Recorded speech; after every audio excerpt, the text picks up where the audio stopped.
Hi guys, welcome back to my new blog. তোমরা দেখছো আমার ব্লগ। তো চলো আজকের ভিডিওটা আমি এখান থেকে শুরু করছি। তো হ্যাঁ, তোমরা কি চিনতে পারছো এই বাড়িটা? একদমই চিনতে পারবে না, কারণ এই বাড়িটার সাথে কোনো দিন ব্লগ করিনি। তো এই প্রথমবার ব্লগটা করছি। সেটা হচ্ছে এটা আমার মামা বাড়ি। আর দেখো, ইনি হচ্ছে কি আমার দাদু। আর আমার মা কিন্তু আমার দাদুর ওই দাড়িগুলো কেটে দিচ্ছে। কারণ তোমাদেরকে বলি এইবার যে আমরা কেন মামা বাড়িতে এসেছি। তো আমার দাদুর কিন্তু একটা বিরাট বড় অ্যাক্সিডেন্ট হয়েছে। তো সেই কারণে দাদুকে দেখতে এসেছি কেমন আছে। তো এখন দাদু ভালোই আছে। তো এই দেখো, আমার দাদুর হাতটা দেখতে পাচ্ছ পুরো ফ্র্যাকচার হয়ে গেছে। তো ওখানে আমার মাসি কাম কাকিমা, তো উনি বসে মলমটা লাগিয়ে দিচ্ছিলো। আর তোমরা বুঝতেই পারছো যে প্রচুর বাজেই অবস্থা, পুরো হাতটা ফ্র্যাকচার হয়ে গেছে। আর চোখটাও মানে একদম সেলাই ঠেলাই পড়েছে চোখের ওপরে। তো আমি তো আর সেরকম ভিডিও করি না, দাদু সেরকম ভিডিও করিনি, কারণ আর ভালো লাগছিল না ওনার ওরকম ভিডিও করতে। তো যাই হোক, তারপরে তো সকালবেলা খাওয়া দাওয়া করলাম। দেন তারপরে একটু সবাই মিলে লুডো খেলছিলাম, ভালো লাগছিল না আর কি। আর দাদু শুয়েই ছিল সারাদিনকে, তো উনি তো আর হাঁটা চলা ওরকম সেরকম করতে পারছিল না। তো তারপর তো লুডো খেলা হয়ে যাওয়ার পরেই এখানে স্নান টান করে একটু বসে গল্প টল্প করছিলাম সবাই মিলে। তো তারপর আর কি আবার দুপুরবেলা খাওয়া। আর মা বাড়িতে আসলে জানি তো সেরকম কোনো কাজ থাকেই না, শুধু খাওয়া দাওয়া, ঘুম, এইসবই। তো তারপর খাওয়া দাওয়ার পর একটুখানি চাটনি ছিল, তো চাটনি কাম আচার বা আচার কাম চাটনি বলতে পারো। তো সেইটা বসে বসে খাচ্ছিলাম, সবাই মিলেই খেয়েছি। তো আমি এখানে বসে আলাদা করে বাটির মধ্যে নিয়ে খাচ্ছিলাম। তো এই দেখো, এখন কিন্তু সব জানলা দরজা বন্ধ করে বসে খাচ্ছি। আমি একা নয়, আমার ভাই বোনেরাও ছিল, কারণ আমরা এখন একসাথেই ঘুমাচ্ছিলাম দুপুরবেলাতে। তো এই ঘুমানোর আগে একটু আচারটা খেয়ে নিচ্ছিলাম। আর ওই জন্যই অন্ধকার অন্ধকার লাগছে, কারণ জানলা দরজা সব বন্ধ করে দিয়েছি। তো চলো, এরপর দেখো ঘুম থেকে ওঠার পরে কতটা ফ্রেশ লাগছে না একদম। তো দেখো, এখন আমি চলে এসেছি ছাদে। আর কিন্তু কেউ আসেনি, সবাই এখন ঘুমাচ্ছে, প্রচুর ঘুম দিচ্ছে। আর কাল সকালে জানো তো আমরা না বাড়ি চলে যাব। তো ওই জন্য মনটা খারাপ লাগছিলো আর কি। তো বাড়ি তো যেতেই হবে। তো দেখো, এখন আমি একটুখানি ছাদে যে কটা জামা কাপড় ছিল সেগুলো তুলে নিয়ে চলে এলাম। দেন নিচে এসে তোমাদের সাথে চলে আমার মামা বাড়িটা আমার শেয়ার করি।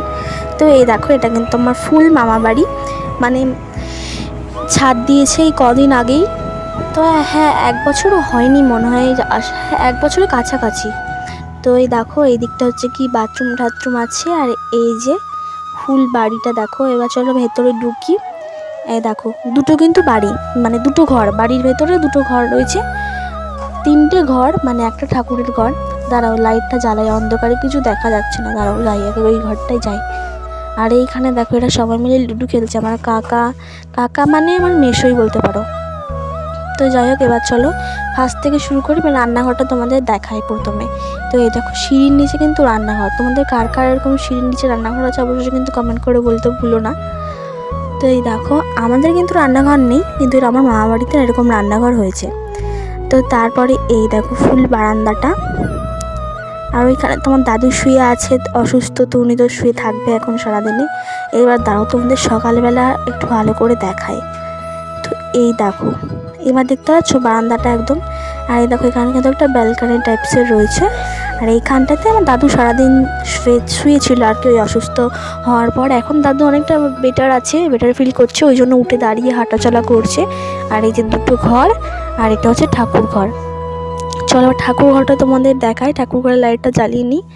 তো এই যে ঠাকুর ঘর, তো এটা জানো তো এখানে ছিল আগে রান্নাঘর, তোমরা দেখে হয়তো বুঝতেই পারছো। তো আর এই পাশেই বাক্সকো ঠাস্কো সব রাখা হয়েছে। আর এই যেটা হচ্ছে কি ঢুকেই সোজাসুজি যে ঘরটা। তো চলো এবার এটা ঢুকে দেখায় তোমাদের। তো সব এটা পরিষ্কার করা হয়েছে, ঘরটার মোছা টোছা হয়েছে, তো এখন দেখায়। তো এই দেখো, এখানে কিন্তু একটা ওয়ার্ড্রপ রয়েছে ছোট্ট পড়া। আর এই ওয়ার্ড্রপের মধ্যে সব সেরকম কিছু নেই, জাস্ট সব কিছু তো নতুন নতুন কেনা হয়েছে, এরকম এগুলো আগে ছিল না। তো এইটা হচ্ছে কি ফ্রিজ, তোমরা দেখে হয়তো বুঝতেই পারছো। আর এই দেখো, এখানে রয়েছে একটা বিরাট বড় খাট, যেটাতে 6 জন তোমরা একদম রিল্যাক্সে শুয়ে পড়তে পারবে। আর এটা হচ্ছে একটা শোকেস কাম আলনা বলতে পারো, ওয়ার্ড্রপও আছে কিন্তু এর মধ্যে। আর এই পাশেই রয়েছে একটা তাক টাইপের, তো এখানে বাটি ঘটি সব সাজানো থাকে। আর জানো তো, যখন আমরা আগে আসতাম না, বা এর আগে এখানে প্রচুর বাটি গ্লাস অনেক রকমের জিনিসপত্র সাজানো থাকতো। এখন সেরকম একটা নেই, সবই বার করে ফেলেছে ওখান থেকে। তো তারপরে চলে এবার ডান পাশের ঘরটা তোমাদের দেখায়। এই দেখো, এই ঘরেও কিন্তু একটা বিরাট বড় বিছানা আছে। তো এই দেখো, ওই খাটটাও যেমন না এই খাটটাও তেমন বড়, শুধুমাত্র এই খাটটা স্টিলের আছে আর ওই খাটটা কাঠের রয়েছে। আর এইখানে দেখো এই জানলাটা কিন্তু না ভেঙে গেছে, ওই জন্যই বন্ধ রয়েছে, নাহলে এই জানলাটাও খুলে দিতাম। আর এই পাশেও কিন্তু একটা জানলা রয়েছে। আর ওই দেখো একটা ওয়ার্ড্রপ, ওটা হচ্ছে সব থেকে বড় ওয়ার্ড্রপ। আর এখন সব জামা কাপড় মানে খুলে ঠুলে রাখা হয়েছে। তো এই দেখো এই জানলাটা কেন বলো তো বন্ধ, এই জায়গাটা ওইটা হচ্ছে কি এমনি মানে বালিশ টালিশ রাখা হয়েছে তো খোলা যাচ্ছে না, তার থেকেও বড় কথা ওয়ার্ড্রপটা আছে ওই জন্য।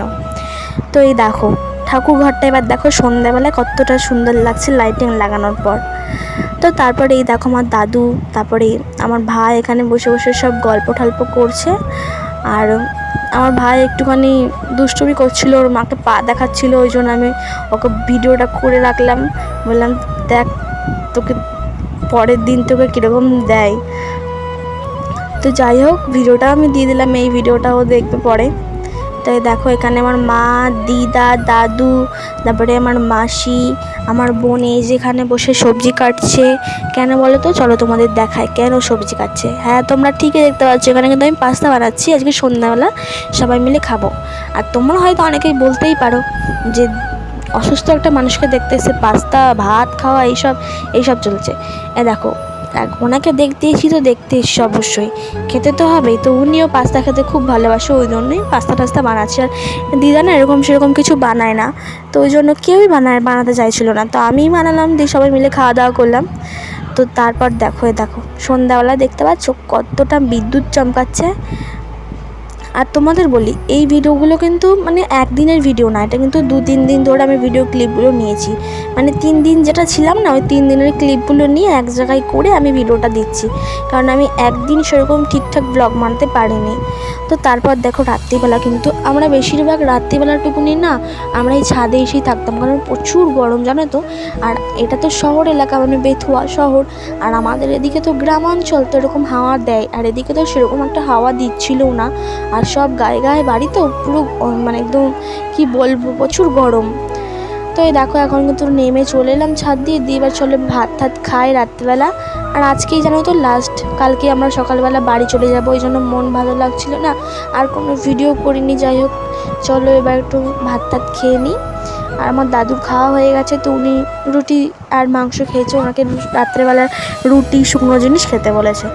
তো গাইজ দাঁড়াও এখনই কিন্তু ভিডিওটা শেষ হয়নি। তো আমি তো তোমাদেরকে আমার ছাদটা দেখাতেই ভুলে, বাড়ির ছাদটা, তো সেটা দেখানোর জন্য আবার দেখাচ্ছি তোমাদেরকে। দেখো এটা কিন্তু আমার মা বাড়ির পুরো ছাদটা, তো সেরকম একটা বড়ও না সেরকম একটা ছোটও না, কিন্তু তোমরা হাঁটা চলা সব রকমই কিছু করতে পারবে, খুব ভালো জানো তো। আর গায়ে গায়ে বাড়ি বলে না এরকম অবস্থা, মানে সেরকম একটা হাওয়া বাতাস আসে না, বাট ছাদে গেলে একটু আধটু হাওয়া পাওয়া যায়। তো এই দেখো এই দিকটা আছে, তো তোমরা দেখো দেখলেই বুঝতে পারবে যে গায়ে গায়ে বাড়ি। তো এই দেখো ফুল ছাদটা, আর এখানে সব জামা কাপড় মেলা আছে, তো সব উড়ে উড়ে পড়ে গেছে হাওয়ার চোটে। আর দেখো এখান থেকে জানো তো ভিউটা খুব সুন্দর। আর যেই টাইমে ভিডিওটা করেছিলাম এটা তো সূর্যটা অস্ত যাচ্ছিলো, আর সেটা লাগছিলো ভিউটা দেখতে। তো ক্যামেরাতে হয়তো সেরকম বোঝা যাচ্ছিলো না, বাট হেভি লাগছিল। তো এবার দেখো তোমাদেরকে পুরো দেখাই, এই যে আর এখানে একটু ছোট্ট মতো ছাউনি দেওয়া আছে। তো চলো বাই।